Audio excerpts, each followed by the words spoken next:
Je vais profiter du temps de changement pour remercier la commission urgence de m'avoir invité.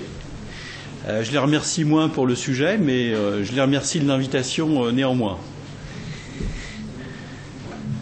Alors je crois que j'avais l'espoir que Karim ne soit pas là dans la salle, donc le pour aura été lâchement majoritaire par abandon, par forfait comme on dit en boxe. Donc voilà, donc voici mes conflits d'intérêts, aucun sur ce sujet, je n'ai que l'intérêt et pas le conflit.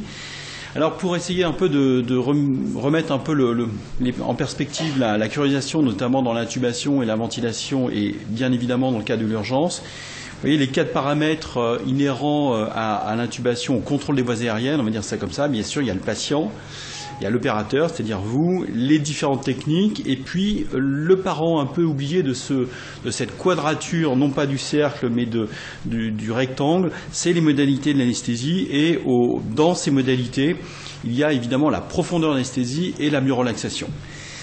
Alors, les curares de longue durée d'action, alors je ne sais pas ce qui était sous-tendu dans les longues durées d'action, si c'était le pavulon, vous voyez, le pavulon avec la longueur de la sarbacane, évidemment, c'était un petit peu comme vous racontez ce film, c'était mission impossible, parce que évidemment, personne ne le fait plus, même en réanimation depuis un certain temps. Alors, on va un peu décliner les choses sur des curares ayant une certaine durée d'action, mais pas la longue durée d'action au sens pharmacologique qui était peut-être sous-tendu dans la question posée.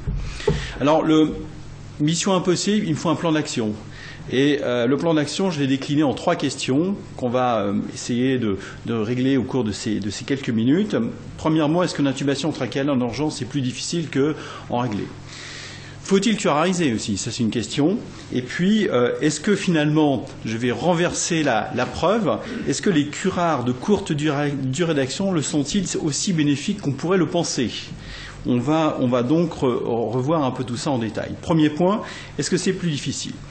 Eh bien, la réponse est oui. Et puis, ce super papier des Anglais, sous l'impulsion du NICE, National Institute for Health and Clinical Excellence, qui est superbe institution qui permet aux docteurs anglais de faire plein d'études, notamment de morbidité, de mortalité de registre. En l'occurrence, c'était sur le contrôle des voies aériennes au Royaume-Uni, un peu moins de 3 millions d'anesthésie générale, et vous voyez, ils ont colligé 184 événements, tout confondu, anesthésie en vert sur le graphe, et puis aussi tous les cas, vous voyez, bien sûr anesthésie, mais aussi réanimation et médecine d'urgence. 184 événements, en bleu, vous voyez que le volume de la réanimation et de la médecine d'urgence, c'est 28% de ces 184 événements, l'anesthésie, c'est 72%, mais à contrario, vous voyez, la mortalité s'inverse complètement, puisque la mortalité liée à une prise en charge dans le cadre de la réanimation ou de la médecine d'urgence, c'est 54% versus 14% pour l'anesthésie réglée au bloc opératoire. Et alors, vous voyez ici, sur ce graphe, listé les différentes causes de difficultés de contrôle des voies aériennes, mais ça va de l'intubation qui a échoué, la situation, je ne peux pas intuber, je ne peux pas ventiler, je suis traumatique, j'ai des problèmes de trachéostomie, et j'ai listé ici en rose les causes plus particulièrement liées à tous les cas, notamment à la réanimation bien sûr et à la médecine d'urgence, avec notamment les problèmes de mauvaise position de la sonde trachéale et aussi de trachéostomie. Donc la réponse est oui, volume pas si important que ça, mortalité effroyable, donc vrai problème. Une autre approche était celle qu'on pouvait avoir avec notamment le papier de Frédéric Adnet, avec une échelle qui était l'Intubation Difficulty Scale, l'IDS, qui montre évidemment avec une collection de recueils lors de la réalisation de la procédure d'intubation trachéale, sur différents paramètres, une difficulté accrue en préhospitalier, 16% avec une échelle d'intubation difficile au-delà de 5. Et vous voyez, le préhospitalier, c'est les petites colonnes grisées par rapport au bloc opératoire où c'est noir. Et effectivement, il n'y a pas photo en termes d'incidence de difficulté. Et l'urgence, évidemment, accroît cette difficulté. Autre terrain de jeu, la réanimation, papier de Samir Jaber et de différents autres intervenants en 2006, Critical Care Medicine. Vous voyez qu'en fait, dans cette enquête de pratique, au moins une complication sévère, et quand je dis sévère, c'est hypoxémie sévère, collapsus, voire arrêt cardiaque, voire décès, dans 28% des cas, au moins une complication. Et puis si on liste un petit peu les choses un peu plus en détail, l'intubation difficile 12%, l'intubation œsophagienne qui est quand même quelque part un échec de l'intubation 4,6%, l'inhalation 2% et le trauma dentaire 2%. Autre façon de voir, eh bien, effectivement, lorsque c'est difficile, on s'y reprend plus souvent. Eh bien, ce papier de Thomas Mort, qui est un collègue américain qui anesthésiste, mais aussi qui travaille beaucoup en réanimation, il a une particularité, c'est il travaille tout seul. Il publie beaucoup, mais tout seul, mort. Heureusement qu'il exerce aux US parce qu'il n'aurait peut-être pas beaucoup de clients en France avec un patronyme comme ça, mais c'est un super collègue. Il fait beaucoup de recherches dans le domaine et il montre bien, et on le voit, qu'au-delà de 2 tentatives d'intubation trachéale, eh bien, il n'y a pas photo, et de façon très significative, vous voyez que l'hypoxémie est beaucoup plus fréquente avec au moins 2 tentatives, de même l'inhalation et bien sûr aussi l'arrêt cardiaque. Donc là encore, l'augmentation des complications augmente de façon linéaire, et maintenant pas linéaire, même exponentielle, avec le nombre de tentatives. Donc si on n'est pas performant, c'est parce qu'on n'a peut-être pas les bonnes conditions, et bien sûr, effectivement, bien sûr c'est difficile en urgence, plus difficile qu'en réglé, et faut-il curariser? C'est donc le deuxième volet de la question. Eh bien, dans cette enquête de pratique, on voit, publiée par Frédéric Annay déjà il y a quelque temps, en 1998, on voit que la classique ISR, induction en séquence rapide, eh bien, la difficulté c'est de 7%. Alors c'est étomidate ou thiopental plus c'est le curine, vous voyez, et lorsqu'on prend l'étomidate seul, c'est 47% de difficulté. Donc le performeur dans l'histoire de la séquence rapide, c'est bien la célocurine, et le bénéfice, évidemment, est pas négligeable puisqu'on passe de 47% à 7% de difficulté. Là, je prêche pour mon collègue et néanmoins ami Karim, mais c'est pour être vraiment transparent dans la facilité et l'impériosité des curares pour intuber en séquence rapide.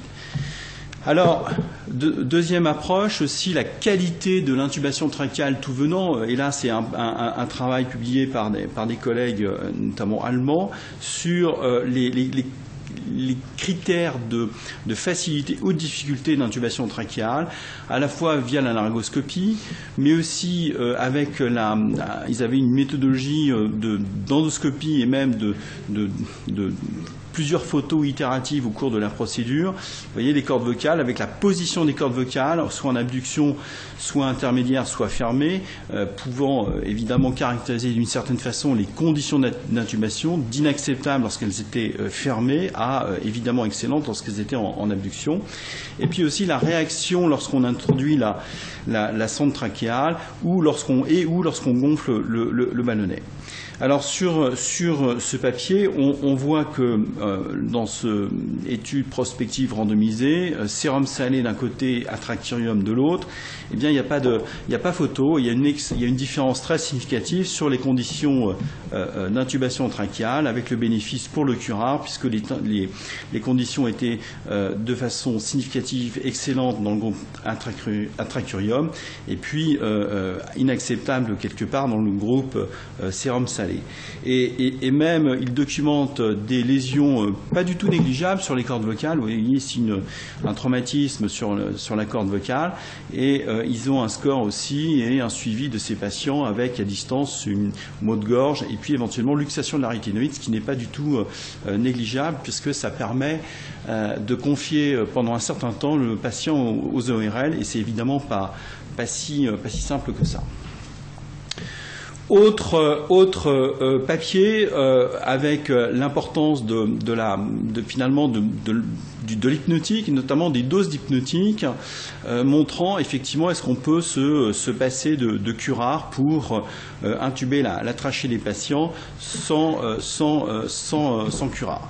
Vous avez ici 4 groupes avec un groupe propofol avec curare à forte dose, moyenne dose 2 mg/kg, faible dose 1,5 mg/kg et puis sans curare. Et vous voyez, ce qui est noir, eh bien, c'est des conditions inacceptables d'intubation via une laryngoscopie extrêmement difficile. Et là encore, vous voyez une différence très significative entre le groupe sans curare et le groupe, mettons, standard avec 2 mg kg médian, où les conditions d'intubation trachéale sont tout à fait acceptables. On voit d'ailleurs qu'on ne gagne pas beaucoup avec une augmentation de la dose et on perd beaucoup, notamment dans le cadre de l'urgence, avec des effets hémodynamiques non négligeables. Donc effectivement, ce papier démontre là aussi l'importance des curares. Je crois que j'ai fait une bêtise. Voilà, on va revenir entre... Voilà, donc les deux premières questions, est-ce le difficile dans l'urgence? La réponse est oui. Faut-il curariser? La réponse est oui. Et les curares de courte durée d'action sont-ils bénéfiques? Alors là, on reprend encore la littérature, notamment via les enquêtes de pratique, papier donc de Samir que je vous ai montré précédemment, montrant que l'utilisation des myorelaxants, eh bien, n'était pas associée à des complications, plus de complications par rapport aux patients qui n'avaient pas de curare. Et puis lorsqu'on regarde un peu en détail, eh bien, il n'y avait pas de différence si on utilisait la cellocurine ou d'autres curares, donc de plus longue durée d'action. Donc la réponse est il y a plus de complications lorsqu'on n'utilise pas de curare, et lorsqu'on utilise les curares, eh bien, il n'y a pas de différence dans les classes de curares. Autre approche, c'est la cellocurine, mettons le gold standard, la référence. Vous voyez ici sur cette première partie de la diapositive en haut à gauche, eh bien la cellocurine et les qualités d'intubation, là encore en noir excellent, et puis en panaché, en damier comme ça, échec, en fonction de la dose, 0 mg kg, 0,3, 0,5, 1, 1,5 et 2. Juste pour vous rappeler, en fait, un point pharmacologique extrêmement important, c'est la dose efficacité 95, le D95, qui est pour la cellocurine de 0,3 mg kg. Donc, lorsque vous faites 1 mg kg, vous faites 3 D95.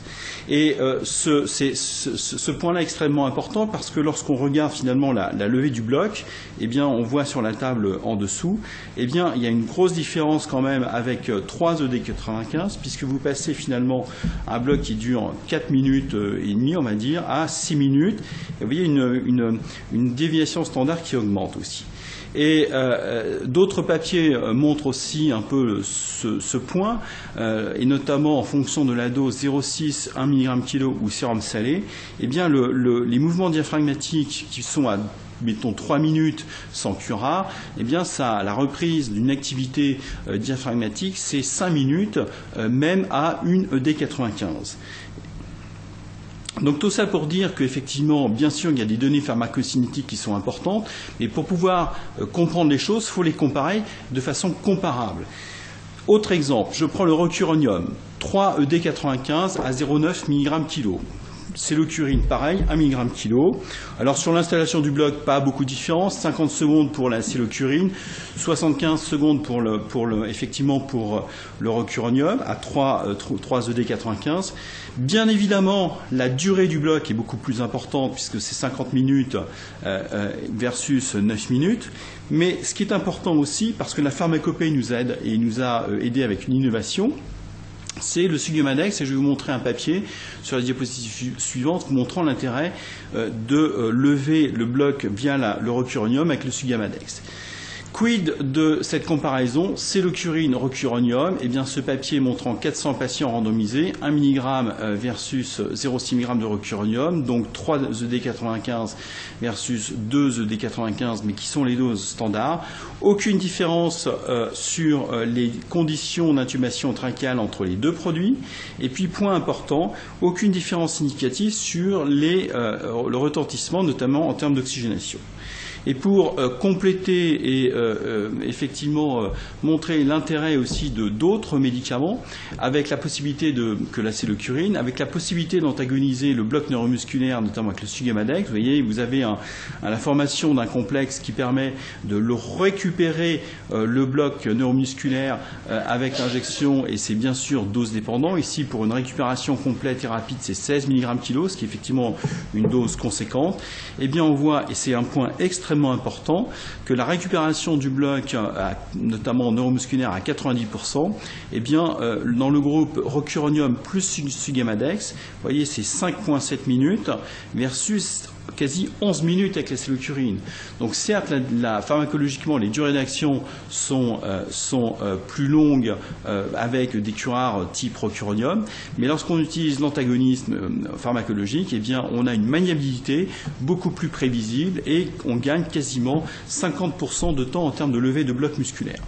Donc si on veut conclure, eh bien, oui, l'intubation trachéale en urgence est plus difficile et expose à plus de complications. Les risques sont clairement majorés en cas de tentatives multiples et en l'absence de curare. Et puis les curares de longue durée d'action, eh bien, ils permettent aussi de maintenir des conditions excellentes, voire optimales d'intubation trachéale, avec aussi des possibilités de réversibilité et donnant un exercice et une procédure finalement de qualité. Voilà. Je vous remercie.